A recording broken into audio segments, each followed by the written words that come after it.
Hi friends, welcome back to my channel. இன்றைக்கி என்ன topic வந்து பார்க்க போகிறோம் அப்படின்னா, ஹவு டு சேவ் மணி. நம்மள நிறைய பேருக்கு வந்து அமௌண்ட்டை ஏர்ன் பண்ண தெரியுது. நிறைய சோர்ஸ் ஆஃப் இன்கம்லேருந்து நம்மளால் வந்து அமௌண்ட்டை ஜென்ரேட் பண்ண முடியுது. பட் அந்த அமௌண்ட்டை வந்து ஹேண்டில் பண்ணி நம்மளால் சேவ் பண்ண முடியல. ஒய்? பிகாஸ் நம்ம அமௌண்ட்டை வந்து ஹேண்டில் பண்ணுறதுல நிறைய மிஸ்டேக்ஸ் வந்து பண்ணுறோம். என்னென்ன மிஸ்டேக்ஸ் பண்ணுறோம், என்னென்ன விஷயத்தை வந்து நம்ம லைஃப்பில் சேஞ்ச் பண்ணிக்கிட்டால் வி கேன் சேவ் மணி அப்படிங்கிறத இந்த வீடியோவில் நான் வந்து ஃபுல்லாக எக்ஸ்பிளைன் பண்ண போகிறேன்.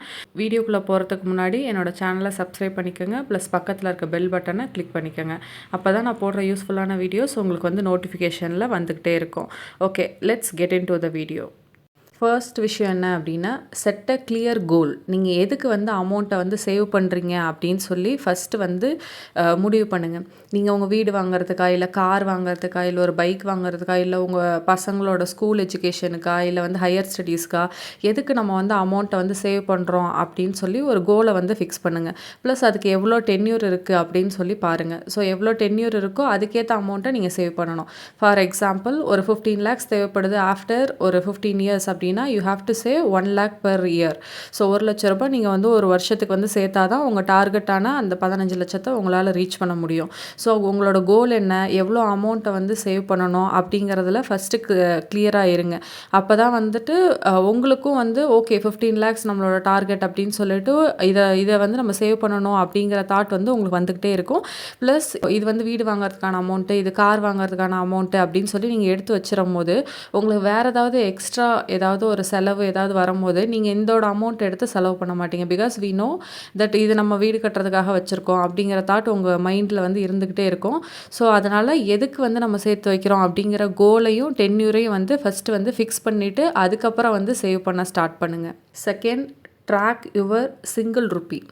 உங்களோட சேல்ரி எவ்வளவோ அதை எக்ஸாக்டாக வந்து ட்ராக் பண்ணுங்கள். ஃபார் எக்ஸாம்பிள், உங்களோட சேல்ரி வந்து ஒரு 44,500 அப்படின்னா நீங்கள் அந்த 44,500 ரூபாய்க்கான கணக்கும் உங்களுக்கு வந்து தெரியணும். ஓகேங்களா? ஒவ்வொரு ரூபாயும் எங்கே ஸ்பெண்ட் பண்ணுறீங்க அப்படின்னு சொல்லி ஒரு அனலைஸ் பண்ணுங்கள். ஒரு 2-3 months வந்து உட்காந்து உங்களோட எக்ஸ்பென்சஸை வந்து ட்ராக் பண்ணுங்கள். அது வந்து ரொம்ப இம்பார்ட்டன்ட். உங்களோட அமௌண்ட் எங்கே போகுது, எங்கே நீங்கள் ஸ்பெண்ட் பண்ணுறீங்க அப்படிங்கிறது மோஸ்ட்லி வந்து உங்களுக்கு வந்து தெரியணும். எல்லாரும் வந்து இப்போ ஜிபே, ஃபோன்பே லைக் அந்த மாதிரி தான் வந்து யூஸ் பண்ணுறோம்.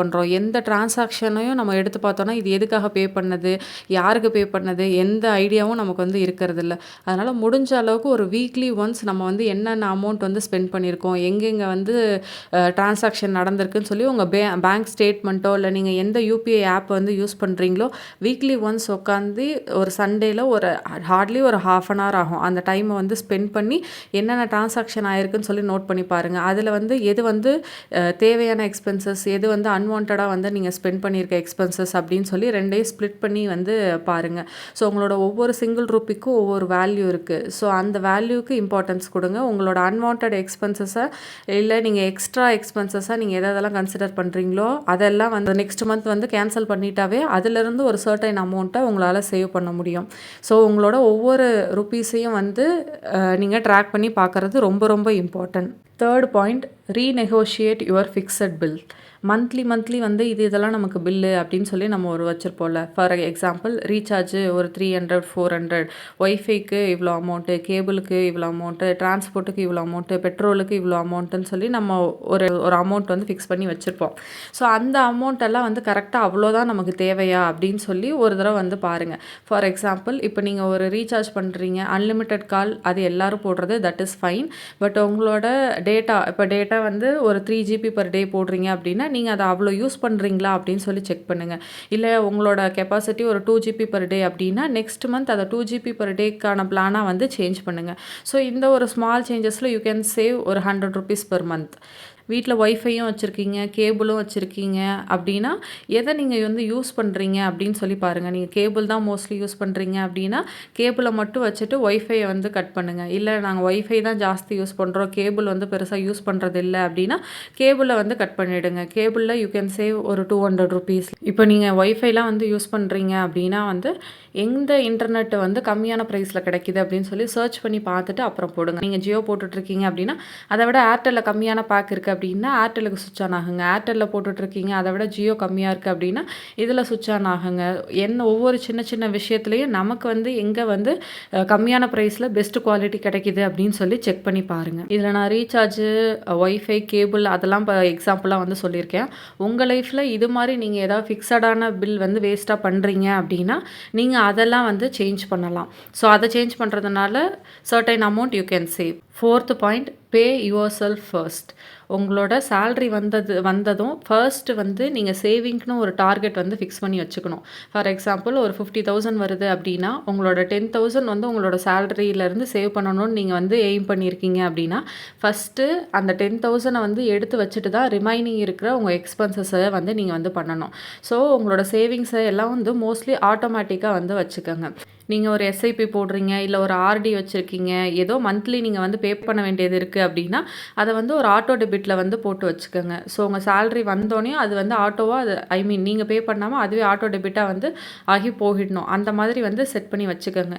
நீங்கள் சேவ் பண்ணணும்னு நீங்கள் திங்க் பண்ணலனாலும் உங்களோட ஆட்டோ டெபிட் வந்து உங்கள் அமௌண்ட்டை வந்து கன்ஃபார்மாக வந்து மந்த்லி எடுத்துக்கும். ஸோ சேலரி வந்தோடனே ஃபஸ்ட்டு சேவிங்ஸ் என்னவோ அதுக்கான அமௌண்ட்டை தனியாக எடுத்து வச்சுக்கோங்க. சேவிங்ஸுக்குன்னு ஒரு அக்கௌண்ட்டும் எக்ஸ்பென்சஸை வந்து பண்ணுறதுக்கு செப்பரேட்டாக ஒரு அக்கௌண்ட்டும் வந்து எப்போவுமே வச்சுக்கோங்க. பிகாஸ் நீங்கள் வந்து எக்ஸ்பென்சஸ் அக்கௌண்ட்டில் இருக்க என்ன அமௌண்ட்டோ அதை தான் வந்து மந்த் ஃபுல்லாக வந்து ஸ்பெண்ட் பண்ணணும். சேவிங்ஸில் இருக்க அமௌண்ட்டை வந்து எடுக்கக்கூடாது. நீங்கள் ஒரே அக்கௌண்ட்டில் வச்சு இதெல்லாம் வந்து யூஸ் பண்ணீங்க அப்படின்னா வந்து மந்த் எண்டில் பார்த்துக்கலாம், நீங்கள் வந்து செலவு பண்ண ஆரம்பிப்பீங்க. உங்கள் எக்ஸ்பென்சஸ் உங்கள் டோட்டல் சேலரியை வந்து காலி பண்ணிடும். ஸோ அதனால் ஃபஸ்ட்டு வந்தோடனையும் சேவிங்ஸ் எல்லாம் வந்து போய் பே பண்ணிவிடுங்க. இல்லை அப்படின்னா செப்பரேட்டாக ஒரு அக்கௌண்ட்டில் எடுத்து வச்சுக்கோங்க. 6th பாயிண்ட் என்ன அப்படின்னா review your monthly budget. So உங்கள் சேலரியில் வந்து ஒவ்வொரு சிங்கிள் ருப்பியும் வந்து நீங்கள் பட்ஜெட்டாக வந்து போடணும். மாதம் உங்களுக்கு என்ன செலவு இருக்குது, நீங்கள் ஒரு டீ குடிக்கிற செலவுலேருந்து லைக் ஒரு பெட்ரோல் 100 ருபீஸ்க்கு போடுறீங்கன்னா அது வரைக்கும் உங்கள் பட்ஜெட்டில் நீங்கள் வந்து மென்ஷன் பண்ணியிருக்கணும். உங்கள் பட்ஜெட் எப்படி இருக்கணும் அப்படின்னா எக்ஸாக்டாக உங்கள் சேலரி என்னவோ அதுக்கேற்ற மாதிரி இருக்கணும். ஃபார் எக்ஸாம்பிள் உங்கள் சேலரி வந்து ஒரு 44,500னா சேம் 44,500க்கு நீங்கள் வந்து மந்த் ஸ்டார்டிங்கில் உங்களோட சேவிங்ஸ், உங்கள் எக்ஸ்பென்சஸ், உங்கள் needs, wants, extras, medical expenses இது எல்லாத்தையும் ஆட் பண்ணி எக்ஸாக்டாக உங்கள் சேலரி வர மாதிரி நீங்கள் வந்து ஒரு பட்ஜெட்டை வந்து போடணும். போடுறது வந்து முக்கியம் இல்லை, பட்ஜெட்டை வந்து ஃபாலோ பண்ணணும். ஸோ பட்ஜெட்டில் இப்போ நீங்கள் இது ஒரு கேட்டகரிக்கு ஒரு 2,000 ருபீஸ்னு டார்கெட் பண்ணி பட்ஜெட் பண்ணியிருக்கீங்க அப்படின்னா அந்த 2,000க்குள்ளே அந்த எக்ஸ்பென்சஸை வந்து நீங்கள் கம்ப்ளீட் பண்ணணும். ஃபார் எக்ஸாம்பிள் மந்த்லி பெட்ரோலுக்குன்னு ஒரு 2,000 வந்து நீங்கள் வந்து பட்ஜெட் பண்ணியிருக்கீங்க அப்படின்னா அந்த 2,000 ஆர் வித்தின் 2,000க்குள்ளே அதோட எக்ஸ்பென்சஸை வந்து நீங்கள் முடிச்சுக்கணும். அதை தாண்டிடக்கூடாது. ப்ளஸ் நீங்கள் மந்த் எண்ட் ஆகும்போது உங்களோட பட்ஜெட்டை நீங்கள் வந்து ரிவ்யூ பண்ணணும். இப்போ வெஜிடபிள்ஸ்க்குன்னு இவ்வளோ போட்டிருக்கீங்கன்னா அதுக்குள்ளே நீங்கள் வந்து கம்ப்ளீட் பண்ணியிருக்கீங்களா, ஃப்ரூட்ஸுக்குன்னு இவ்வளோன்னு போட்டிருக்கீங்கன்னா அதுக்குள்ளே கம்ப்ளீட் பண்ணியிருக்கீங்களா, என்டர்டைன்மெண்ட்டுக்குன்னு ஒரு 3,000 போட்டிருக்கீங்க அப்படின்னா அதுக்குள்ளே கம்ப்ளீட் பண்ணியிருக்கீங்களா, அவுட் சைடு ஃபுட்டுக்குன்னு எவ்வளோ அமௌண்ட்டு போட்டிருக்கீங்க அதுக்குள்ளே கம்ப்ளீட் பண்ணியிருக்கீங்களா அப்படின்னு சொல்லி ரிவ்யூ பார்க்கணும். எவ்வளோ டிஃப்ரென்ஸ் வருது, நீங்கள் பட்ஜெட் போட்டதுக்கும் நீங்கள் ஆக்சுவலாக ஸ்பெண்ட் பண்ணதுக்கும் எவ்வளோ டிஃப்ரென்ஸ் வருது, அது பாசிட்டிவில் வருதா இல்லை நெகட்டிவில் வருதா அப்படின்னு சொல்லிட்டு நீங்கள் வந்து செக் பண்ணி பார்க்கணும். உங்கள் பட்ஜெட்டுக்குள்ளே நீங்கள் வந்து முடிச்சிருக்கீங்க அப்படின்னா it is fine, super. But உங்கள் எல்லாமே வந்து உங்கள் பட்ஜெட்டை தாண்டி வந்து போகுது அப்படின்னா நெக்ஸ்ட் மந்த் வந்து நீங்கள் அதை வந்து கண்ட்ரோல் பண்ணணும். ஸோ நெக்ஸ்ட் மந்த்தும் ப்ராப்பராக பட்ஜெட் போடணும், அதை ப்ராப்பராக வந்து ரிவ்யூ பண்ணணும். ஸோ எவ்ரி மந்த் இதை வந்து நீங்கள் பண்ணிக்கிட்டே இருக்கணும். ஒரு சைக்கிள் ஆஃப் ஒரு 6 months வந்து நீங்கள் பண்ணிட்டீங்க அப்படின்னாவே உங்களுக்கான ப்ராப்பர் பட்ஜெட் என்ன அப்படின்னு சொல்லி உங்களால் கண்டுபிடிக்க முடியும். ஸோ ஃபஸ்ட்டு பட்ஜெட்டை போடுங்க, பட்ஜெட்டில் இருக்க மாதிரி ஸ்பெண்ட் பண்ணுங்கள், அந்த பட்ஜெட்டை வந்து ட்ராக் பண்ணுங்கள், அதில் இருக்க மிஸ்டேக்ஸை வந்து கரெக்ட் பண்ணிடுங்க. நெக்ஸ்ட் வந்து என்ன அப்படின்னா வந்து கில் ஹை இன்ட்ரெஸ்ட் டெப்ட். இப்போது சேவிங்ஸ் பண்ணணும் அப்படின்னு சொல்லி இதில் நான் வந்து பேசிகிட்ருக்கேன். பட் உங்களுக்கு வந்து ஹை இன்ட்ரெஸ்ட், அதாவது ஒரு 10%, 12%, 15% எல்லாம் வந்து லோன் இருக்குது அப்படின்னா அதெல்லாம் ஃபஸ்ட்டு வந்து க்ளோஸ் பண்ணிவிட்டு அதுக்கப்புறம் வந்து சேவிங் ஸ்டார்ட் பண்ணுங்கள். ஏன் அப்படின்னா இப்போ நீங்கள் ஒரு சேவிங்ஸ் பண்ணுறீங்க அப்படின்னா மினிமமாக நமக்கு வந்து எவ்வளோ பர்சன்ட் வந்து இன்ட்ரெஸ்ட் கிடைக்கும். ஸோ ஒரு 7 to 10% தான் வந்து இன்ட்ரெஸ்ட் வந்து கிடைக்கும். டிபெண்ட்ஸ் ஆன் நம்ம எதில் இன்வெஸ்ட் பண்ணுறோம், அது ஆர்டியா, எஃப்டியா இல்லை மியூச்சுவல் ஃபண்டா அதெல்லாம் பொறுத்து அதோட இன்ட்ரெஸ்ட் ரேட் இருக்கும். பட் நீங்கள் பண்ணுற சேவிங்ஸோட இன்ட்ரெஸ்ட்டை விட நீங்கள் பே பண்ண வேண்டிய லோனோட இன்ட்ரெஸ்ட் வந்து ஜாஸ்தியாக இருக்குது அப்படின்னா சேவிங்ஸை கொஞ்சம் கம்மி பண்ணிவிட்டு உங்களோட லோனை வந்து ஃபஸ்ட்டு கம்ப்ளீட் பண்ணிவிடுங்க. ஏன் அப்படின்னா ஃபார் எக்ஸாம்பிள் இப்போ உங்களோட சேவிங்ஸோட இன்ட்ரெஸ்ட் ரேட் வந்து ஒரு 8%ன்னு வச்சுக்கோங்க, உங்கள் லோன் வந்து ஒரு 12% அப்படின்னா நீங்கள் சேவ் பண்ணி எந்த யூஸும் இல்லை. ஏன்னா உங்கள் சேவிங்ஸை விட உங்களோட லோனில் வந்து 4% வந்து எக்ஸ்ட்ரா வந்து போகுது. ஸோ அது வந்து வேஸ்ட்டு தான். ஸோ அதனால் உங்களுக்கு வந்து ஹை இன்ட்ரெஸ்ட் லோன்லாம் வந்து இருக்குது அப்படின்னா வந்து அதை ஃபஸ்ட்டு வந்து பே பண்ணுங்கள். அவலாஞ்சி மெத்தட் வந்து யூஸ் பண்ணுங்க. அவலாஞ்சி மெத்தட் என்ன அப்படின்னா, இப்போ உங்களுக்கு 1 லோன் இருக்கு அப்படின்னா ஃபைன்.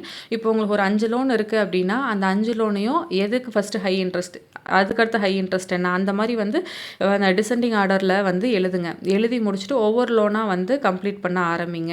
இல்லையா ஸ்மால் லோன ஃபர்ஸ்ட்டு வந்து க்ளோஸ் பண்ணுங்க. ஸோ ஸ்மால் லோன க்ளோஸ் பண்ணதுக்கப்புறம் வந்து உங்களுக்கு ஒரு கான்ஃபிடென்ட் கிடைக்கும். ஓகே, ஒரு லோன் முடிஞ்சிருச்சு, இன்னும் 2 லோனு தான் இருக்கு. அப்படி ஒரு கான்ஃபிடென்ட் கிடைக்கும். ஸோ 2ல உங்களுக்கு எது வந்து மேட்ச் ஆகுது அப்படின்னு சொல்லி பார்த்துட்டு அந்த மெத்தட வந்து யூஸ் பண்ணுங்க. ஸோ ஹை இன்ட்ரெஸ்ட் லோன் இருக்குது அப்படின்னா அதை ஃபஸ்ட்டு வந்து க்ளோஸ் பண்ணிவிட்டு அதுக்கப்புறம் வந்து உங்கள் சேவிங்ஸுக்கு வந்து போங்க. ஏன்னா உங்கள் அமௌண்ட்டு வந்து இங்கே நீங்கள் சேவ் பண்ண அங்கே இன்ட்ரெஸ்ட்டாக வந்து வேஸ்ட்டாக போய்க்கிட்டே இருக்கும். ஸோ அதனால் லோன் வந்து ஹை இன்ட்ரெஸ்ட்டில் இருக்குன்னா அதை ஃபினிஷ் பண்ணுங்கள். இல்லை அப்படின்னா வந்து கம்மியான இன்ட்ரெஸ்ட்டில் தான் இருக்குது அப்படின்னா ஒரு சின்ன சின்ன லோனாக வந்து க்ளோஸ் பண்ணிக்கிட்டே வாங்க. Tax saving investment. ஸோ நீங்கள் வந்து இந்த என்பிஎஸ்ஸு, பிபிஎஃப்பு, இபிஎஃப்பு, எஸ்எஸ்ஒய் அந்த மாதிரியான வந்து கவர்மெண்ட் ஸ்கீம்லேயும் வந்து நீங்கள் வந்து இன்வெஸ்ட் பண்ணலாம். ஸோ இது இப்படி இன்வெஸ்ட் பண்ணும்போது என்ன ஆகும் அப்படின்னா, அதெல்லாம் நம்ம இன்வெஸ்ட் பண்ணுற அமௌண்ட்டும் வந்து டேக்ஸ் கிடையாது. அதில் நம்ம கிடைக்கிற இன்ட்ரெஸ்ட்டுக்கும் வந்து டேக்ஸ் கிடையாது. அதோட மெச்சூரிட்டிக்கும் வந்து டேக்ஸ் கிடையாது. கவர்மெண்ட் ஸ்கீமில் நிறைய ஸ்கீமில் இந்த அவைலபிலிட்டி வந்து இருக்குது. அந்த மாதிரி ஸ்கீம்ஸ்லலாம் கூட நீங்கள் வந்து இன்வெஸ்ட் பண்ணிக்கலாம். ப்ளஸ் அதெல்லாம் வந்து கொஞ்சம் செக்யூரிட்டியும் வந்து ஜாஸ்தி. இல்லை நான் ரிஸ்க் எல்லாம் எனக்கு ஓகே, எந்த இஷ்யூவும் இல்லை அப்படின்னா நீங்கள் வந்து ஹை இன்ட்ரெஸ்ட் கிடைக்கிற மாதிரி வந்து ஷேர் மார்க்கெட்டு, மியூச்சுவல் ஃபண்ட்ஸு அந்த மாதிரியும் வந்து போகலாம். It depends on you. உங்களுக்கு மார்க்கெட் நாலேஜ் இருக்குது அப்படின்னா நீங்கள் அதெல்லாம் வந்து இன்வெஸ்ட் பண்ணலாம். இல்லை உங்களுக்கு மார்க்கெட் நாலேஜ் இல்லை அப்படின்னா சேஃபான கவர்மெண்ட் ஸ்கீம்ஸான என்பிஎஸ், பிபிஎஃப், எஸ்எஸ்ஒய் அந்த மாதிரி ஸ்கீம்ஸ்லாம் வந்து நீங்கள் வந்து இன்வெஸ்ட்டும் வந்து பண்ணி வச்சுக்கலாம். நீங்கள் எதில் இன்வெஸ்ட் பண்ணுறதா இருந்தாலும் சரி, அது ஷேர் மார்க்கெட்டாக இருக்கட்டும், மியூச்சுவல் ஃபண்ட்ஸாக இருக்கட்டும், ஒரு ஆர்டியாக இருக்கட்டும், எஃப்டியாக இருக்கட்டும், ஒரு பிபிஎஃப் எதுவாக இருந்தாலும் சரி, அதோட டேர்ம்ஸ் அண்ட் கண்டிஷனை கரெக்டாக படிச்சுக்கோங்க. அதோட லாக்இன் பீரியட் என்ன, நம்மளால் எடுக்க முடியுமா, எடுக்க முடியாதா, எவ்வளோ பர்சன்டேஜ் வந்து இன்ட்ரெஸ்ட்டாக வந்து கொடுக்குறாங்க, ப்ளஸ் வந்து நம்ம எவ்வளோ இன்வெஸ்ட் பண்ணால் எவ்வளோ அமௌண்ட் ரிட்டர்ன் வந்து நமக்கு அப்ராக்சிமேட்டாக வந்து கிடைக்கும் அப்படிங்கிற எல்லாத்தையும் தெரிஞ்சுட்டு அதுக்கப்புறம் வந்து இன்வெஸ்ட் பண்ணுங்கள். எதுவுமே வந்து தெரியாமல் ஓகே மாதம் வந்து இதில் ஒரு 5000 இன்வெஸ்ட் பண்ணலாம் அப்படி வந்து இன்வெஸ்ட் பண்ணாதீங்க. என்னவோ அதோட டேர்ம்ஸ் அண்ட் கண்டிஷன் என்ன, அதோட எலிஜிபிலிட்டி என்ன, இன்கேஸ் நமக்கு ஏதாவது ஆயிடுச்சு அப்படின்னாலும் அந்த அமௌண்ட் வந்து என்ன ஆகும், நாமினி வந்து எப்படி அதை வந்து எடுப்பாங்க, எல்லா டீட்டெயில்ஸும் தெரிஞ்சுட்டு தான் ஒரு விஷயத்தில் வந்து இன்வெஸ்ட் பண்ணணும். ஏன்னா நம்ம கஷ்டப்பட்டு சேர்க்குற அமௌண்ட்டு யாருக்கிட்டையும் வந்து வேஸ்ட்டாக போயிடக்கூடாது. நெக்ஸ்ட் பாயிண்ட் என்ன அப்படின்னா, அவாய்ட் சீப் பர்ச்சேசஸ். என்ன சேவ் பண்ணணும்னு சொல்கிறீங்க, பட் ஆனால் சீப்பான ஐட்டம்ஸை வந்து வாங்கக்கூடாது அப்படின்னு சொல்கிறீங்க அப்படின்னு சொல்லலாம். பட் இதில் வந்து என்ன அப்படின்னா, நம்ம லைஃப் லாங் ஒரு திங் வந்து நம்ம கூட வரும்னு இருக்கும்ல, நம்ம இதை வந்து ஒரு மாதத்துல நான் யூஸ் பண்ணிட்டு தூக்கி போட்டுருவேன் அப்படிங்கிற விஷயத்துக்கான பாயிண்ட்ஸ் இது கிடையாது. இதை நான் வந்து ஒரு 5 இயர்ஸ் யூஸ் பண்ணுவேன், 10 இயர்ஸ் யூஸ் பண்ணுவேன், இல்லை என்னோட லைஃப் ஃபுல்லாக யூஸ் பண்ணுவேன், அந்த மாதிரியான ஐட்டம்ஸ் எல்லாம் இருக்குல்ல, அதிலலாம் வந்து சீப் பர்ச்சேஸ் பண்ணாதீங்க. ஃபார் எக்ஸாம்பிள் இந்த ஏசி, டிவி, லேப்டாப் அந்த மாதிரி விஷயம்லாம் இருக்குல்ல, அதெல்லாம் வந்து இப்போ நம்ம போட்டுட்டோம்னா மினிமம் ஒரு 10 இயர்ஸாவது வந்து நம்ம யூஸ் பண்ணுவோம். ஸோ அப்படி இருக்கிறதுக்கெலாம் வந்து சீப்பான ஐட்டம்ஸ் வந்து போகாதீங்க. ஏன்னா நீங்கள் அமௌண்ட் வந்து சீப்பாக வந்து போகும்போது என்ன ஆகும் அப்படின்னா, அது வந்து லைஃப் வந்து நமக்கு வராது. நிறைய மெயின்டெனன்ஸ் சார்ஜஸ் வந்து அதில் வரும். ஸோ மெயின்டெனன்ஸ் இருக்கும்போது அதுக்கே வந்து ஒரு ஹை அமௌண்ட் வந்து நம்ம பே பண்ணிக்கிட்டே இருக்கிற மாதிரி இருக்கும். ஸோ இந்த மாதிரி வந்து லைஃப் வந்து ஜாஸ்தியாக இருக்கிற இதெல்லாம் வந்து டிஸ்கவுண்ட்டில் அந்த மாதிரி டைம்லலாம் வந்து பெருசாக வந்து ப்ரிஃபர் பண்ணாதீங்க. ஏன்னா அதோட குவாலிட்டி எப்படி இருக்கும் அப்படின்னு நமக்கு வந்து தெரியாது. ஸோ இந்த மாதிரி லைஃப் ஸ்பேன் வந்து ஜாஸ்தியாக நம்ம வந்து வச்சுக்க போகிற திங்ஸ் எல்லாத்தையும் வந்து ஒரு ஹை அமௌண்ட் போனாலும் பரவாயில்ல, நல்ல குட் குவாலிட்டியில் வந்து இன்வெஸ்ட் பண்ணி வாங்கி வச்சுக்கோங்க. ஸோ ஒரு தடவை வாங்கி நல்ல குவாலிட்டியில் வாங்கி வச்சிட்டிங்க அப்படின்னா நமக்கு வந்து ஒரு 10 இயர்ஸ் கிட்ட வந்து பிரச்சனை இல்லாமல் இருக்கும். நீங்கள் ஒரு சீப்பான விஷயத்த ஒரு 1 லட்ச ரூபா விஷயம் ஒரு 50,000 ரூபாய்க்கு கிடைக்குதுன்னு நீங்கள் வந்து சீப்பாவோ இல்லை செகண்ட் ஹேண்ட்லேயோ வந்து வாங்கி போட்டுட்டீங்க அப்படின்னா அதோட மெயின்டெனன்ஸுக்கு வந்து நிறைய ஸ்பெண்ட் பண்ண வேண்டியதாக இருக்கும். அதுக்கப்புறம் ஒரு கட்டத்தில் அதை யூஸே பண்ண முடியாமல் போயிற மாதிரி இருக்கும். அப்புறம் திருப்பி நீங்கள் அதை ரீப்ளேஸ் பண்ணுற மாதிரியும் போயிடும். ஸோ 1 லட்ச ரூபாயில் முடிய வேண்டிய விஷயம் 1.5 லட்சமாகவும் மாறத்துக்கு பாசிபிள் இருக்குது, 2 லட்சமாகவும் மாறத்துக்கு பாசிபிள் இருக்குது. இந்த சீப் பர்ச்சேஸ் எல்லாம் வந்து கொஞ்சம் அவாய்ட் பண்ணிக்கோங்க. ஸோ அதுக்கெல்லாம் வந்து ஸ்பெண்ட் பண்ணுறதுல நம்ம வந்து கணக்கு பார்க்க வேணாம். லைஃப்பில் ஒன்லி ஒன் டைம் வந்து வாங்குற ஐட்டமாக இருக்குது அப்படின்னா நல்ல குட் குவாலிட்டியில் வாங்கிக்கிட்டீங்க அப்படின்னா மெயின்டெனன்ஸ் காஸ்ட் வந்து கம்மி. நெக்ஸ்ட்டு நீங்கள் எது வாங்கணும் அப்படின்னாலும் ஒரு ஹரியில் டக்குன்னு அந்த இம்பல்ஸ் இருக்கும்ல, இது பாரு 50% டிஸ்கவுண்ட் லைக் அப்படி பார்த்துட்டு அதை எப்போவுமே வந்து வாங்கிடாதீங்க. ஜஸ்ட் வெயிட் பண்ணி வாங்குங்க. எந்த ஐட்டமும் இப்போ நம்ம ஸ்க்ரோல் பண்ணுறோம், it is Amazon, Flipkart, Meesho எதுவாக இருக்கட்டும், நீங்கள் ஸ்க்ரோல் பண்ணிவிட்டு டக்குன்னு ஒரு விஷயம் வந்து உங்களுக்கு பிடிச்சிருக்கு அப்படின்னா பை நவ் அப்படின்னு சொல்லி கொடுத்துட்டு பே பண்ணி வாங்கிடாதீங்க. வெயிட் பண்ணுங்கள். அதை வந்து அதோட அமௌண்ட்டை பொறுத்து நீங்கள் வித்தின் ஒரு 2000க்குள்ளே இருக்குது அப்படின்னா அதை கார்டில் போட்டுட்டு ஒரு 24 ஹார்ஸ் வந்து வெயிட் பண்ணுங்கள். வெயிட் பண்ணி முடிச்சுட்டு 24 ஹார்ஸ்க்கு அப்புறம் அந்த விஷயம் நமக்கு தேவைப்படுது அப்படின்னா நீங்கள் அதுக்கப்புறம் பை நவ் கொடுத்து பே பண்ணி அதை வந்து வாங்கிக்கலாம். இல்லை அது ஒரு பெரிய ஐட்டம் ஒரு மோர் தென் 2000 இருக்குன்னா கூட அதை வந்து ஒரு கார்டில் போட்டு வச்சுட்டு வெயிட் பண்ணுங்கள். ஒரு 7 டேஸ் வந்து நீங்கள் வந்து வெயிட் பண்ணுங்கள். 1 வீக் ஆனதுக்கப்புறம் இந்த சண்டே வந்து நீங்கள் கார்டில் போட்டு வைக்கிறீங்க அப்படின்னா நெக்ஸ்ட் சண்டே வந்து பாருங்கள் கார்டில் பார்க்கும்போது அந்த ஐட்டம் நமக்கு தேவையா அப்படின்னு சொல்லி பாருங்கள். அந்த ஐட்டம் இல்லாமே நீங்கள் வந்து 1 வீக் ட்ராவல் ஆகியிருக்கீங்க. ஸோ 1 வீக்குக்கு அப்புறம் அந்த ஐட்டம் நமக்கு இன்னும் நீடடாக இருக்குது அப்படின்னா நீட்ஸ் இருக்குது அப்படின்னா அதை நீங்கள் வந்து பை நவ் கொடுத்து பர்ச்சேஸ் பண்ணிக்கலாம். இல்லை இந்த 1 வீக்கே நம்ம அது இல்லாமல் இருந்துட்டோம், ஓகே ஃபைன் அப்படின்னு தோணுச்சு அப்படின்னா அதை கார்டில் இருந்து ரிமூவ் பண்ணி விட்டுருங்க. ஸோ டக்குன்னு போயிட்டு கார்டில் போட்டுட்டு பை பண்ணிவிட்டு அதுக்கப்புறம் அதை யூஸ் பண்ணாமல் வந்து வச்சுருந்தா அதெல்லாம் வந்து வேஸ்ட் ஆஃப் மணி தான். ஸோ இந்த மாதிரி வந்து வெயிட் பண்ணி பாருங்கள். வெயிட் பண்ணி பார்த்துட்டு அது உங்கள் நீடா இல்லை ஒரு வாண்டா அப்படின்னு சொல்லி கேட்டகரி பண்ணிவிட்டு அதுக்கப்புறம் வந்து அதை வந்து பை பண்ணுங்கள். இது மாதிரி ஒவ்வொரு விஷயத்துக்கும் வந்து பண்ணுங்கள். இது என்ன, இது ஒரு 1000 தானே, இது ஒரு 500 தானே அப்படின்னு நீங்கள் பண்ணும்போது அது எவ்வளோ 500 இல்லை எவ்வளோ 1000 வந்து ஒரு இயருக்கு நீங்கள் கால்குலேட் பண்ணீங்க அப்படின்னா வந்து ஜாஸ்தியாக போயிடும். அதனால் ஒவ்வொரு விஷயத்தையும் வந்து வெயிட் பண்ணி அதுக்கப்புறம் வந்து நீடு இருந்தால் மட்டும் பர்ச்சேஸ் பண்ணுங்கள். இல்லை அப்படின்னா கார்டில் இருந்து ரிமூவ் பண்ணி விட்டுருங்க. Not an issue. Last point என்ன அப்படின்னா never shop without a list. இது வந்து எல்லா விஷயத்துக்கும் வந்து பொருந்தும். நீங்கள் வந்து ஒரு டிமார்ட்டுக்கு போகிறீங்க, ஒரு ஷாப்பிங்க்கு போகிறீங்க அப்படின்னா என்னென்ன வேணும் அப்படிங்கிறத வந்து ஃபஸ்ட்டு ஒரு லிஸ்ட் வந்து எடுத்துக்கோங்க. லிஸ்ட் எடுத்துகிட்டு வீட்டில் என்னென்ன திங்ஸ் இருக்குது, என்னென்ன வந்து வாங்கணும், என்னென்ன மட்டும் வாங்கினா போதும் அப்படிங்கிற மாதிரி ஒரு லிஸ்ட்டை வந்து எடுத்துக்கோங்க. போயிட்டு அந்த லிஸ்ட்டில் என்னென்ன ஐட்டம் இருக்கோ அதை மட்டும் பர்ச்சேஸ் பண்ணிவிட்டு வந்து வாங்க. ஸோ அந்த டிமார்ட்டு இந்த மாதிரி ஷாப்லலாம் போகும்போது எல்லா ஷாப்லேயும் ப்ரைஸ் பார்த்தீங்கன்னா 29, 39, 99, 199, 299 லைக் அப்படி தான் இருக்கும். ஸோ பார்க்கும்போது நமக்கு கம்மியாக இருக்கிற மாதிரி ஒரு வந்து ஃபீல் கொடுக்கும். இது என்ன ஒரு 99 தானே, இதை எடுத்துக்கலாம் அப்படின்னு நம்ம எடுத்துப்போம். ஸோ இன்னொரு ஐட்டம் பார்க்கும்போது ஓகே இது ஒரு 59 தானே, இதை எடுத்துக்கலாம் அப்படின்னு சொல்லி எடுப்போம். இந்த மாதிரி இந்த 59, 99 இது எல்லாத்தையும் நீங்கள் ஆட் பண்ணிட்டு வந்தீங்கன்னாவே உங்கள் பில்லில் வந்து எக்ஸ்ட்ரா ஒரு 1000 ருபீஸ் வந்து ஆட் ஆகிருக்கும். ஸோ அதனால் எப்போவுமே போகும்போது ஒரு லிஸ்ட் எடுத்துகிட்டு போங்க. அந்த லிஸ்ட்டில் என்ன ஐட்டம் இருக்கோ அதை மட்டும் வாங்கிட்டு வாங்க. இப்போ ஒரு க்ளோத்திங் ஷாப் வந்து போகிறீங்க அப்படின்னா வந்து நீங்கள் என்ன ட்ரெஸ் வாங்கணும், ஒரு 2 ஷர்ட்டு ஒரு பேண்ட் வாங்குறதுக்காக நீங்கள் போகிறீங்க அப்படின்னா அந்த 2 ஷர்ட் ஒரு பேண்ட் மட்டும் வாங்கிட்டு வாங்க. டக்குன்னு ஒரு டிஷர்ட் வந்து பார்த்துட்டு ஓகே இது என்ன ஒரு 199 தானே, இதையும் வாங்கிப்போம், ஓகே இது ஒரு பாக்ஸர் வாங்கிக்கலாம், இல்லை இது ஒரு ஷால் வாங்கிக்கலாம், இது ஒரு லெகின்ஸ் வாங்கிக்கலாம் அப்படின்னு நீங்கள் வந்து ஆட் பண்ணிக்கிட்டே போனீங்க அப்படின்னா உங்கள் பில் வந்து ஜாஸ்தி ஆகிட்டே தான் போகும். நீங்கள் என்ன ஷாப் பண்ண போனாலும் சரி, ஒரு வெஜிடபிள்ஸ் வாங்க போனால் கூட எத்தனை நாளுக்கான வெஜிடபிள்ஸ் வந்து வாங்க போகிறோம், எவ்வளோ கேஜி ஆஃப் டொமேட்டோ வேணும், எவ்வளோ கேஜி ஆஃப் ஆனியன் வேணும், இது எல்லாத்தையும் வந்து கரெக்டாக வந்து நோட் பண்ணிட்டு போயிட்டு வாங்குங்க. என்ன வாங்கினாலும் ஒரு சின்ன சின்ன விஷயம் வாங்க போனால் கூட ஒரு லிஸ்ட்டு வந்து போட்டுக்கோங்க. அது உங்கள் ஃபோனில் கூட போட்டுக்கலாம். நீங்கள் பேப்பர்லலாம் நோட் பண்ணி எடுத்துகிட்டு போகணுன்னு கூட இல்லை. டெக்னாலஜி எவ்வளோ டெவலப் ஆகிடுச்சு. ஜஸ்ட் உங்கள் ஃபோனில் நோட்ஸ் எல்லாம் இருக்கும். ஸோ நோட்ஸில் ஜஸ்ட் ஒரு செக் லிஸ்ட்டாக போட்டு வச்சுக்கோங்க. ஸோ அங்கேருந்து டிமார்ட்லேருந்து எடுத்து போடுறீங்கன்னா உங்கள் செக் லிஸ்ட்டை வந்து டிக் பண்ணிக்கிட்டே வாங்க. என்னென்ன ஐட்டம் வந்து தேவையாக இருக்கோ அதை மட்டும் வாங்குங்க. ரிமைனிங் இருக்கிறதெல்லாம் வந்து வாங்காதீங்க. ஏன்னா நீங்கள் எக்ஸ்ட்ரா வாங்குற எல்லா ஐட்டமும் வந்து உங்களோட நீட்ஸ் கிடையாது. அது எல்லாமே வந்து உங்களோட வாண்ட்ஸ். ஸோ அதில் தெளிவாக இருங்க. நீட்ஸ் என்ன, வாண்ட்ஸ் என்ன அப்படின்னு சொல்லி கேட்டகரைஸ் பண்ணி பார்க்க பழகிக்கோங்க. இதில் வந்து ஒரு 10 பாயிண்ட்ஸ் வந்து நான் வந்து டிஸ்கஸ் பண்ணியிருக்கேன். ஸோ இந்த 10 பாயிண்ட்ஸும் வந்து ரொம்ப யூஸ்ஃபுல்லான பாயிண்ட்ஸு. இது எல்லாத்தையும் வந்து உங்கள் லைஃப்பில் வந்து இன்க்ளூட் பண்ணி பாருங்கள். ஸோ பார்க்கும்போது உங்களுக்கு நீ எவ்வளோ மணி சேவ் பண்ணுறீங்க அப்படின்னு சொல்லி உங்களுக்கு வந்து தெரியும். ஸோ மந்த்லி நீங்கள் இந்த கேட்டகரி எல்லாத்தையும் போட்டுட்டு ஒவ்வொரு விஷயத்துலையும் எவ்வளோ சேவ் பண்ணீங்க நோட் பண்ணி பாருங்கள். அது ஒரு ஹியூஜ் அமௌண்ட்டாக வந்து இருக்கும். ஹோப் இந்த வீடியோ உங்களுக்கு யூஸ்ஃபுல்லாக இருக்கும் அப்படின்னு சொல்லி நான் திங்க் பண்ணுறேன். ஸோ யூஸ்ஃபுல்லாக இருந்தது அப்படின்னா என்னோடய சேனலை சப்ஸ்கிரைப் பண்ணுங்கள்.